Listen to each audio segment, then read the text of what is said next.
Have you ever walked into a room and instantly felt a heavy, unspoken tension, a vibe so thick you could almost touch it, even though everyone was smiling and making polite small talk?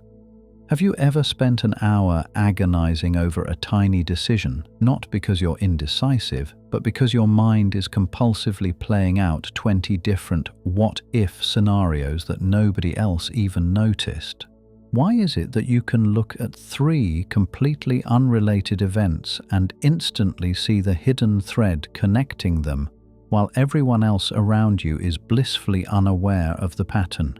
And most importantly, what if that feeling of being different, of being tuned into a high-frequency broadcast of life that the rest of the world is completely deaf to, isn't a flaw at all, but a rare biological superpower?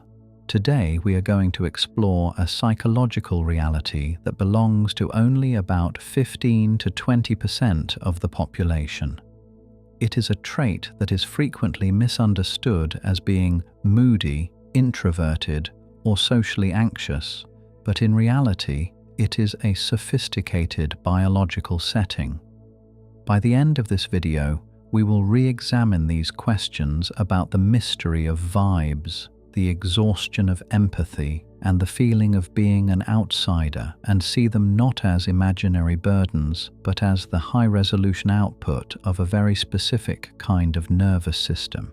We are going to move through the mechanics of why you feel everything so intensely, why the majority of people seem blind to the nuances you see, and ultimately how this deep processing is actually a rare and formidable power.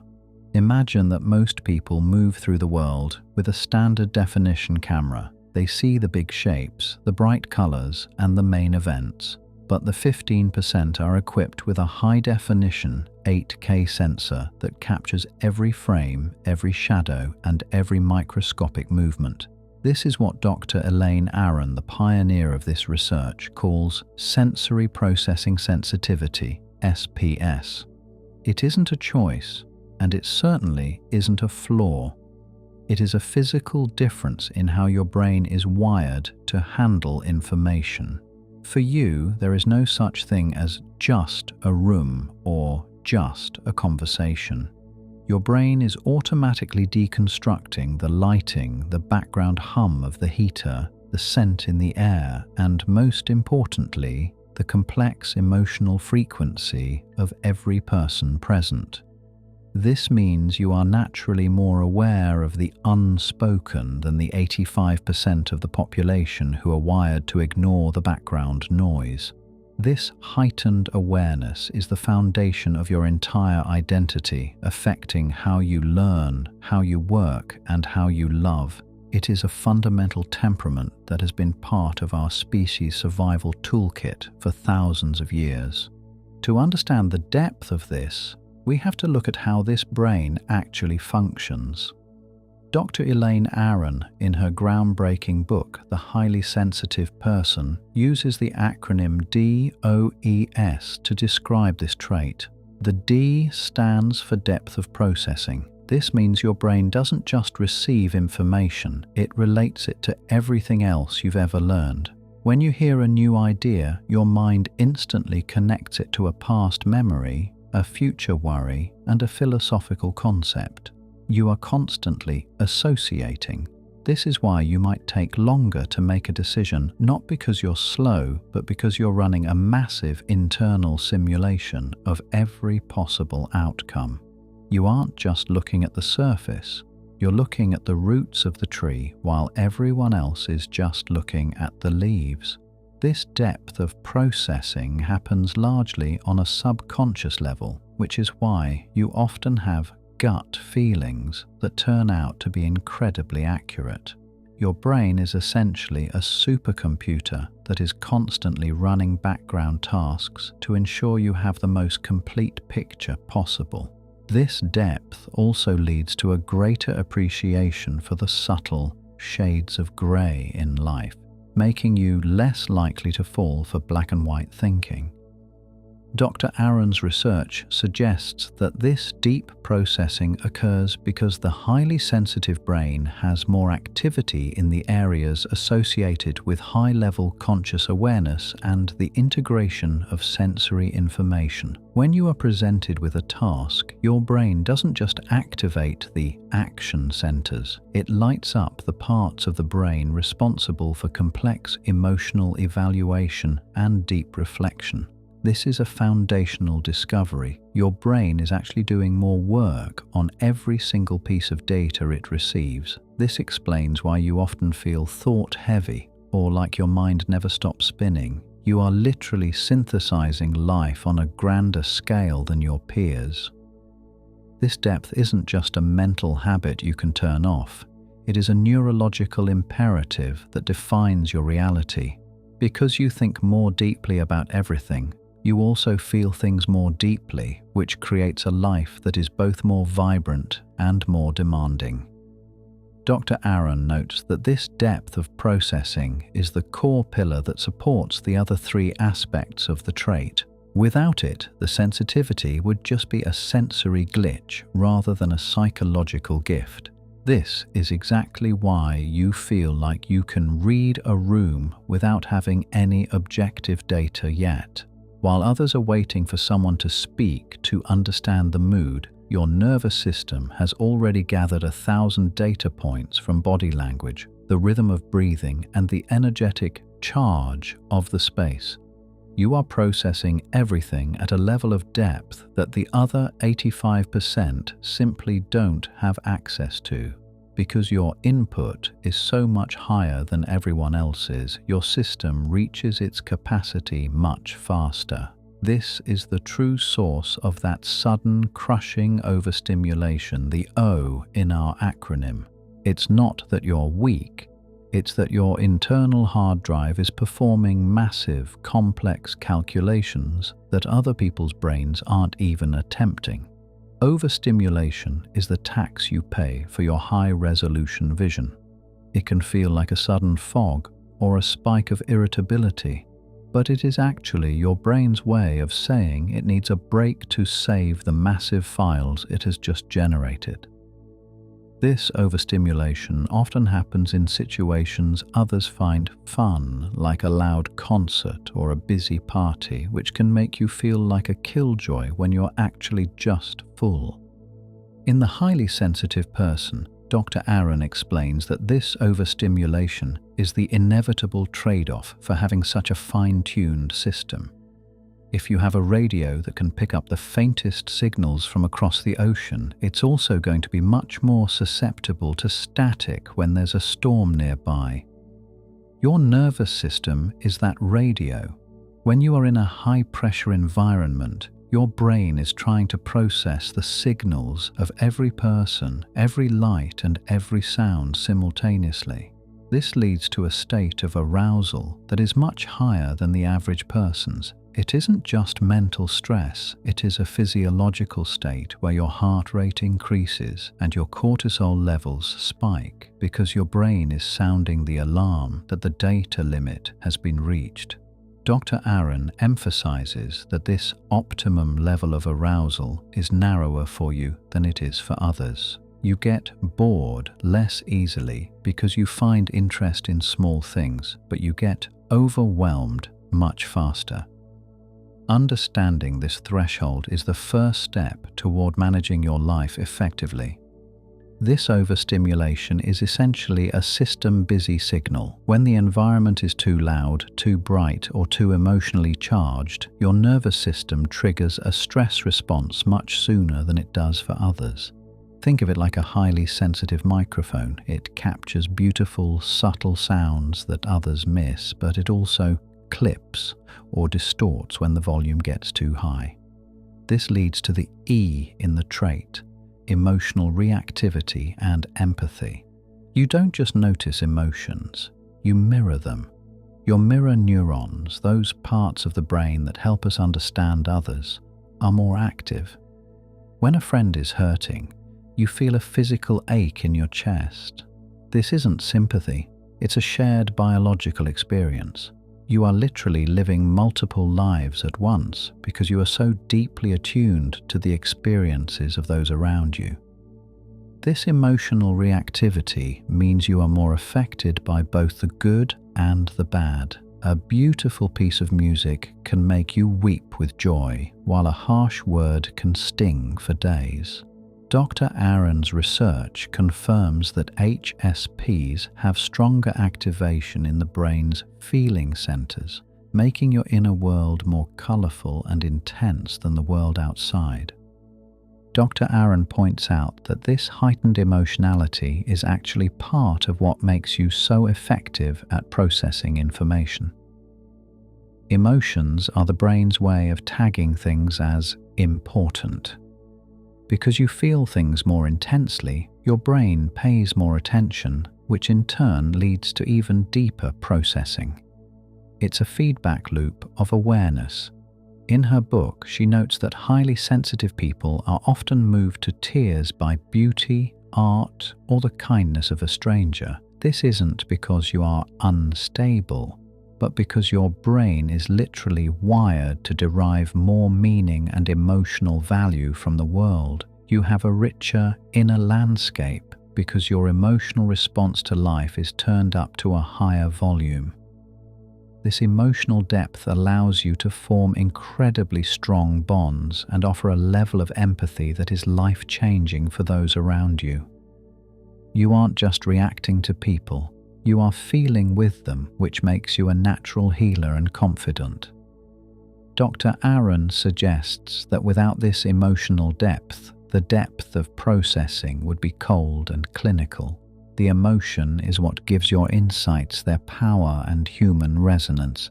Because this trait is relatively rare, it is almost impossible for the majority to understand. When you tell a friend that the vibe of a restaurant is making you anxious, they might think you're being difficult. They don't see the flickering light that's hitting your optic nerve like a strobe, and they don't feel the frantic energy of the overworked server that you are unintentionally absorbing. This lack of understanding often leads to a lifetime of masking. You learn to suppress your reactions, to stay at the party longer than you should, and to ignore your intuition. This brings us to the S in the acronym, sensing the subtle. You are tuned into the minor details, the ticking clock, the scratchy wool of a sweater, the slight change in someone's tone. To the 85%, these things don't exist. To you, they are a loud, constant dialogue. Sensing the subtle means you are the first to notice when a plan is going off track or when a relationship is losing its spark. You are a detective of the everyday, constantly picking up clues that others are too loud to hear. Dr. Aron's work highlights that this sensing the subtle applies to everything from physical sensations to social nuances. You might be the only one who notices that the temperature in the room dropped by 2 degrees, or that a co-worker's smile didn't reach their eyes today. This sensitivity often leads to a low threshold for pain or discomfort, which is frequently mocked by society. However, as the book explains, this is just the physical manifestation of your high-resolution sensors. You aren't complaining. You are reporting accurate data that others are simply too numb to perceive. This awareness of the subtle is what allows you to catch errors, avoid dangers, and appreciate the finer things in life that most people miss entirely. It also means you are highly affected by the aesthetics of your environment. A cluttered room feels like a cluttered mind to you, while a beautiful, harmonious space can physically calm your nervous system. Dr. Aron notes that this sensitivity to subtleness is what often leads HSPs toward the arts, as they are the only ones who can truly appreciate the brushstrokes of life. This sensing the subtle is where your intuition comes from. Many highly sensitive people feel like they have a sixth sense, but it's actually just your brain picking up on very real, very small physical cues that others miss. You notice the tiny micro-expression of contempt before someone says something mean. You notice the slight tilt in a painting that makes the whole room feel off. Because you have so much data, your subconscious reaches conclusions faster than your conscious mind can explain them. This is why you just know things. For years, you may have been told you were overthinking, but in reality, you were just thinking deeply, thoroughly, and with more information than anyone else had. This intuition is your compass. It allows you to navigate complex social situations and make jumps in logic that leave others behind. When you learn to trust this inner knowing, you become far more confident in your decisions. Dr. Aron encourages HSPs to rely on this intuition as a primary tool for survival, rather than trying to suppress it in favor of hard data, which often lacks the nuance you can feel. Dr. Aron emphasizes that this trait is not a disorder or something to be cured. It is an innate temperament. She found that this trait is present in over 100 other species, from fruit flies to primates. This proves that sensitivity is a fundamental biological strategy. In every species, a small percentage of the population is wired to observe and reflect before acting, while the rest are wired to act quickly. This balance is what allows a species to thrive. If everyone were impulsive, the group would run into danger. If everyone were sensitive, the group might never move. You are the essential pause in the human race, the one who provides the caution and the insight that keeps the warriors from making fatal mistakes. This biological reality means you can stop asking, "What's wrong with me?" and start asking, "What is my role?" You were designed to be the strategist, the advisor, and the visionary. Your nervous system is a specialized tool for high-stakes observation, and it has a long, noble history in the evolution of life on Earth.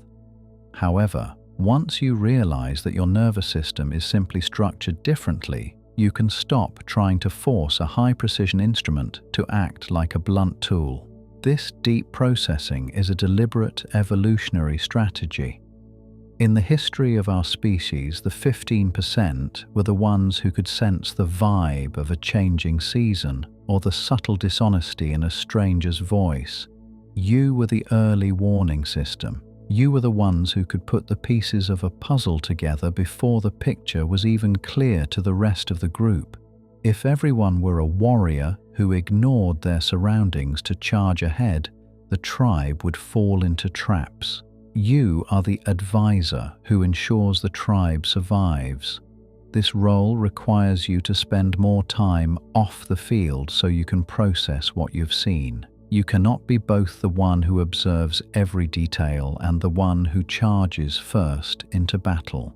By accepting this, you free yourself from the guilt of not being aggressive enough. Your strength is quiet, but it is the foundation upon which the more active members of society build their success. This is where your sensitivity shifts from a burden to a massive competitive advantage. Because you analyze situations with such granular detail, you possess a level of insight that can appear almost psychic to others. You notice the tiny flaw in a plan that would have cost thousands of dollars later.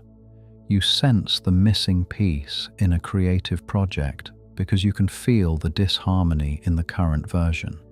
You can outshine the majority not by working faster, but by seeing deeper.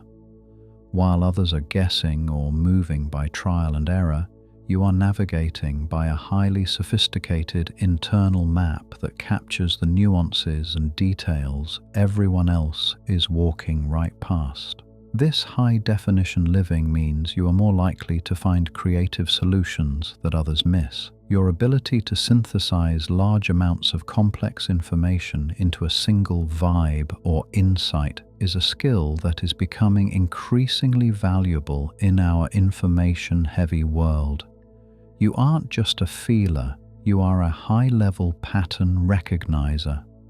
By leveraging this, you can become the most valuable person in the room, not by being the loudest, but by being the most accurate. In her book, Dr. Aron discusses how this trait manifests differently in men and women due to social conditioning. Sensitive men, in particular, often face immense pressure to man up and suppress their natural depth. But she argues that the sensitive king, or priest-judge, is a vital archetype. These are the men and women who lead through wisdom, empathy, and foresight. When you embrace this, you stop trying to compete on the level of brute force and start competing on the level of strategic depth. Your power isn't in your volume, it's in your accuracy. You can influence a situation with a single, perfectly timed observation that addresses the heart of the matter because you've spent the whole time observing the subtext. This archetype exists in every culture because every culture needs people who can see past the immediate noise and into the deeper truth of a situation. When you stop hiding your sensitivity, you step into this role of the wise advisor. You become a pillar of stability because your depth allows you to remain calm and insightful while others are panicking at the surface level. The true power of this trait is realized when you stop trying to be normal and start being optimal. When a highly sensitive person is in a supportive environment, they actually perform better than the non-sensitive majority. This is a concept Dr. Aron touches on, known as differential susceptibility. You are more affected by negative environments, yes, but you are also exponentially more boosted by positive ones.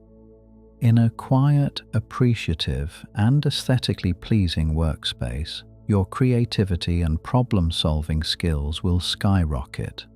You don't just reach the average, you surpass it because your brain is wired to extract every bit of value and meaning from your surroundings. This means that for you, success is largely a matter of placement. If you put yourself in the right conditions, your natural talents will flourish with almost no effort. This is a radical shift in perspective. Instead of trying to fix yourself, you focus on finding your niche. You are a biological system that is highly responsive to its inputs. If you choose high-quality inputs, you get high-quality outputs. This orchid metaphor is a cornerstone of the HSP community. Most people are like dandelions. They can grow almost anywhere, in any condition. But you are an orchid. If the environment is harsh, you wither. But if the conditions are right, you become something far more spectacular and rare than any dandelion could ever be. Dr. Aron's research shows that sensitive people who had a supportive childhood often grow up to be exceptionally successful, empathetic, and resilient leaders. Your sensitivity doesn't make you fragile, it makes you responsive. If you can learn to curate your environment, you aren't just surviving, you are accessing a level of human potential that the average person never touches. This responsiveness means you can learn faster from positive feedback and grow more from meaningful experiences. You are essentially turbocharged by goodness. By seeking out beauty, kindness, and intellectual depth, you feed your nervous system exactly what it needs to produce extraordinary results. You aren't meant to be sturdy in the wind. You are meant to be brilliant in the light. The power of the 15% lies in this ability to synthesize hidden information. You are naturally gifted at seeing the connections between seemingly unrelated things. You are the one who can walk into a chaotic business meeting, feel the underlying power dynamics, and identify exactly what needs to be said to bring the group back into alignment. That vibe you feel isn't just a feeling, it is high-level data. If you know how to handle the overwhelm and protect your energy, That data becomes a tool for outstanding leadership, creativity, and problem solving. This synthesis happens when you give yourself the quiet time necessary to let the pieces fall into place. You are a bridge between the seen and the unseen, the spoken and the felt. By acting as this bridge, you bring harmony and clarity to any group you are a part of. This isn't just a nice-to-have skill, it is the glue that keeps families, businesses, and communities together. Your depth of feeling is the very thing that allows you to build structures of meaning that endure long after the loud voices have faded away. To turn this into a power, you have to master your environment. You have to recognize that your downtime isn't a sign of laziness. It is the essential period where your brain integrates the massive amount of information it has collected. Dr. Aron emphasizes that sensitive people need more sleep and more downtime just to stay at baseline. This isn't a luxury. Think of it like a world-class athlete who needs a specific recovery protocol. Your recovery is quiet, it is nature, and it is the absence of noise. When a sensitive person honors their need for stillness, they return to the world with a clarity and a wisdom that is virtually unmatched. You are the deep thinker in a shallow world. This mastery also involves setting firm boundaries with people who drain your energy. You have to be the gatekeeper of your own nervous system, deciding which vibes you are willing to process and which you are going to ignore. By being selective about where you spend your energy, you ensure that you always have enough left over for the deep, meaningful work you were born to do. A major highlight of Dr. Aron's work is the importance of reframing your past. Many highly sensitive people grow up feeling like they were broken or too much.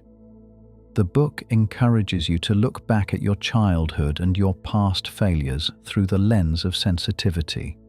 You weren't a difficult child, you were an overstimulated one. You weren't shy at that party. You were observing and processing a complex social landscape. This reframing is the key to healing. When you stop seeing your sensitivity as a defect and start seeing it as a specialized tool, the self-doubt begins to dissolve. This process of reframing allows you to reclaim your history and find the strength in what you once thought were your greatest weaknesses.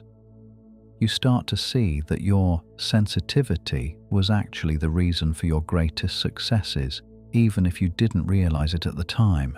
By forgiving yourself for being different, you open the door to finally becoming the powerful, authentic version of yourself that the world so desperately needs. You realize that you were never a failed version of a normal person. You were always a perfectly functioning version of a rare one. Let's return to those original questions about the vibes and the exhaustion. You aren't imagining the tension in the room. You are literally the only one in the room with the equipment sensitive enough to detect it. You aren't too much. You are simply more aware. The anxiety you felt isn't a permanent part of who you are. It's just the sound of a high-performance engine being revved too high for too long in the wrong gear. Once you understand the mechanics of DOES and the biology of being an orchid, the world starts to make sense. You can stop trying to fight your nature and start using it to your advantage. Your exhaustion is just a sign that you have processed a great deal of information, and your vibes are just a sign that you are seeing the truth of a situation. You have a seat at the table of the wise, the creators and the leaders of the heart. Your sensitivity is not a flaw to be fixed, it is a trait to be leveraged. It is the ability to see the world in full color, to feel the deep music of human connection, and to solve problems by seeing the pieces of the puzzle that no one else even knows are missing. You were born with a rare gift of depth. The moment you stop apologizing for it and start trusting the data your nervous system is giving you, You move from being an overwhelmed observer to a powerful, insightful architect of your own life. As Dr. Elaine Aron says, you are part of a group that is meant to be the royal advisors of society. It's time to take your seat at the table. Your journey is no longer about becoming tough, it's about becoming clear. And in that clarity, you will find a power that is more enduring and more impactful than anything the world of the loud could ever offer. You are the 15%, and you are exactly what the world needs right now.